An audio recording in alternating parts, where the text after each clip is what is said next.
Inside a Texas courtroom, a grieving father slams his fist onto a table. He describes his loss not as sadness, but as pure, unfiltered rage. That rage traveled far beyond the courtroom. Within hours, figures like Cardi B amplified the story to millions, calling the court's decision disgusting. The source of the anger is the 35-year sentence handed to 19-year-old Karmelo Anthony. As the verdict was read, his grandmother shouted "racist" at the courts, while protesters gathered to denounce the outcome. This sentencing transformed a local tragedy into a national debate, forcing a confrontation between the specific letter of Texas law and a deep public perception of systemic bias. The events leading here began in April 2025 at a multi-school track meet in Frisco, Texas. It was suddenly interrupted by a heavy, unexpected rain shower, sending the young athletes and spectators scrambling for cover. 17-year-old Karmelo Anthony, who was black, sought shelter under a tent belonging to a rival school. There, he encountered 17-year-old Austin Metcalf, who was white. An argument over the space lasted for several minutes, ending in a fatal physical encounter. A jury later convicted Anthony of first-degree murder as an adult, a verdict that required them to completely reject his claim of self-defense.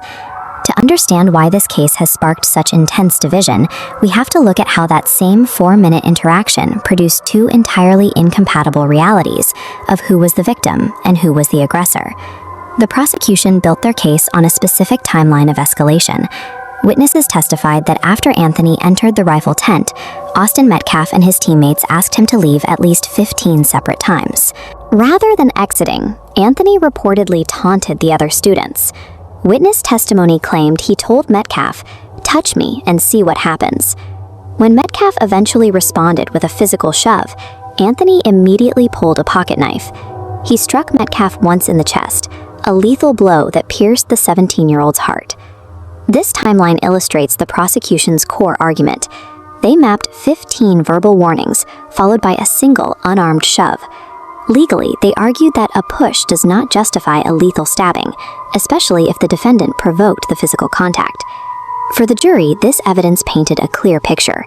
They saw a case of unjustified provoked murder rather than a teenager acting in self-defense. The defense, however, argued that those same 4 minutes look very different when you account for the physical disparity between the two teenagers. This graphic shows the scale of that difference. Anthony stood 5'8" and weighed 130 pounds. The Metcalf twins were 6'1" and 213 pounds. The defense reframed the shove as a forceful lineman move. With much larger athletes encroaching on him, they argued Anthony was cornered. This physical reality changed the narrative for millions watching the trial. From their perspective, a smaller teenager was acting out of pure fear and chaos, reacting to a perceived threat he couldn't otherwise escape. Beyond the facts of the stabbing, the specific mechanics of the trial itself became a focal point for public criticism, starting with the selection of the jury. The panel that convicted Anthony included white, Asian, and Hispanic members, but seated 0 black jurors to judge the 19-year-old black defendant. This jury also moved quickly. In just 2.5 hours, they rejected lesser charges like manslaughter or sudden passion, opting instead for the maximum charge of first-degree murder. These circumstances have refueled a long-standing debate about which defendants are actually granted the benefit of the doubt when they claim to have used force in self-defense. The crowds gathered outside the courthouse are expressing a belief that the outcome was dictated by a system they see as structurally imbalanced, long before the first witness ever took the stand. Regardless of the legal or cultural arguments, the final result is the permanent destruction of 2 families over a minor teenage dispute. The Metcalf family is left with an unending grief. They described the unfiltered rage of living with a permanently empty seat left by Austin's death. At the same time, the Anthony family must watch a 19-year-old serve a sentence in an adult prison that will keep him incarcerated until he is well into middle age. Eventually, the celebrity hashtags will stop trending, and the internet will move on to the next headline.